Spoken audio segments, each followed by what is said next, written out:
hier, on m'avait dit que Nîmes Olympique n'avait jamais gagné son premier match depuis 8 ans. Tu sais C'est ça. Non, mais c'est bien, je suis content. Je suis content. Démarrer par une victoire, c'est déjà positif. Après, je pense qu'on a vu une très bonne première mi-temps. Un petit peu plus poussive en deuxième, mais bon, il y avait quand même de la qualité en face. Moi, ce que je retiens, c'est l'abnégation de cette équipe, la solidarité de cette équipe. Je dirais le talent aussi parfois en première mi-temps.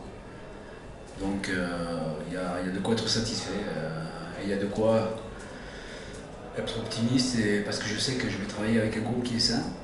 On ne va pas se prendre la tête. Moi je leur ai dit on est champion de rien du tout, mais on n'est pas des moines de rien du tout non plus. On sait que le chemin sera long. Qu'est-ce que je vous dise de plus? Si ce n'est la satisfaction d'avoir commencé par une victoire. Elle vous a surpris en première demi-heure où tout vous a réussi finalement 3-0? Oui, non, mais elle ne m'a pas surpris. On bosse aussi pour ça. Hein. Vous, ça vous surprend parce que. Et c'est normal. Non, elle ne m'a pas surpris. Peut-être en termes d'efficacité, oui. C'est vrai que nous avons 4 ou 5 occasions, il y a 3 buts. Je pense qu'il y en aurait pu avoir une paire de plus. Même si Angers aussi en deuxième mi-temps en a eu. Mais on travaille pour ça. Hein. Je vous avais dit que je préférais gagner 3-2 qu'1-0. Alors, si ça doit être le cas tout au long de la saison, même si ça fait de temps en temps mal au ventre, peur au ventre, je signe de suite. Mais bon, plaisanterie mise à part, j'ai beaucoup de satisfaction et de fierté de la part de mes joueurs. Il y a quoi après le 3-0? Un petit relâchement naturel? Comme souvent, et puis il y a ce but qui arrive qui nous fait peur. Je pense qu'on a commencé un petit peu à déjouer par rapport à ça. On est entré dans un petit peu de fébrilité. Cette équipe angevine a commencé à jouer un petit peu plus long sur des attaquants qui sont quand même intéressants. Ils ont beaucoup de problèmes dans cette partie du jeu. On n'arrivait plus à garder le ballon, on le ressortait moins proprement. Après, écoutez, l'important c'est d'avoir gagné. Vous estimez que les joueurs ont fait ce que vous leur avez demandé ce soir? Je ne peux pas dire que les joueurs l'ont fait, mais je ne peux pas dire qu'ils ne l'ont pas fait. Je veux dire, dans l'état d'esprit, ils y étaient. On vous avait promis qu'on y serait. Donc on y a été. Après, par moments, on y a ajouté le talent, on y a ajouté le spectacle, on y a ajouté de la peur. On a mis tous les ingrédients pour que tout le monde soit content, pour que tout le monde en prenne pour son grade.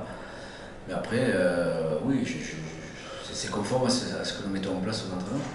Vous avez dit, c'est déjà semé les Costières, ce soir ça a marché? Je sais pas, écoutez, je vous pose la question. Moi, je suis content, on a gagné, on prend 3 points. Je vous avais dit que parfois il y a des victoires qui ne débouchent sur rien, si ce n'est des maux de tête pour l'entraîneur quand il rentre à sa maison. Je ne vais pas dire que je suis euphorique, mais je ne vais pas dire que je suis inquiet. Je sais qu'il y a un groupe, il y a une équipe qui sait voyager, qui est capable de jouer. Et on va continuer à travailler pour apporter encore un petit peu plus de sérénité à cette équipe, encore un petit peu plus de maîtrise. Et puis, si lors d'une rencontre il nous arrive de concéder un but, apprendre à ne pas tout remettre en question et à ne pas jouer avec la peur au ventre. C'est vrai que nos 3 buts d'avance nous ont fait du bien. C'est Soko qui a fait un petit match. Je m'adresse au président de ne pas le vendre. Je ne vais pas attendre le match de ce soir. Vous le savez, hein, c'est un garçon au même titre qu'Anthony Koura que je souhaite garder. Après, il y a entre les souhaits d'un entraîneur sur le plan sportif et puis il y a les obligations sur le plan financier. Donc, mais le président est au courant, je n'ai pas besoin de lui répéter encore ce que je vous ai dit il n'y a pas longtemps. Alors autant l'équipe a eu du mal à faire bloc contre Clermont, autant là elle a fait bloc, notamment dans le premier mi-temps. Alors qu'est-ce que c'est? C'est une semaine de plus de préparation? C'est l'effet compétition? Oui, il est évident que quand la compétition arrive, la motivation est là. Elle est décuplée, même si on a pris le match de Clermont avec beaucoup de sérieux. Et puis il y a une organisation qui a changé quand même. Donc on a du 4-1, 4-1 chez Thierry, on est passé d'un 4-4 au 4-2-3-1. Donc je pense qu'avec Jonathan, Parpex et Nenad, on a été, je pense, un petit peu plus solide dans la récupération. On a été bon en première mi-temps parce qu'on a été bon dans la récupération. Donc ça nous a permis de nous créer des situations très intéressantes. Donc je pense que c'est un petit peu les deux choses qui ont fait qu'on a été présent. Mais après c'est vrai que Le match de préparation, c'est une chose, on les joue, on sait très bien qu'on gagne ou qu'on perde. C'est pas important parce qu'il n'y a pas d'incidence sur un classement, il n'y a pas de points distribués. La compétition, c'est l'essence même du joueur, c'est ce qui doit faire vibrer un joueur. On a repris le 25 juin, c'est pour être présent le 1er août. C'est pas pour. Si, les matchs de préparation, c'est une obligation pour un entraîneur de savoir où se situe son équipe, quelles sont les complémentarités qui sont intéressantes, de savoir s'il y a des garçons qui sont plus près que d'autres. Les matchs amicaux servent à ça, les matchs de préparation, pardon. Les matchs de préparation servent aussi à gagner, pour préparer psychologiquement la première journée. Mais vous savez, quand je regarde les matchs de Ligue 1, enfin les clubs de Ligue 1 qui jouent les matchs de préparation, ben je vois des grands clubs qui perdent des matchs, hein. Ils n'ont pas gagné beaucoup, des Rennes, des Lyon, etc., même s'ils étaient engagés en Coupe d'Europe. C'est toujours bon pour le moral, mais pour moi, c'est pas parce qu'on va gagner tous les matchs de préparation qu'on va être prêt. Nous, là, ce soir, on n'est pas prêt, on n'était pas prêt.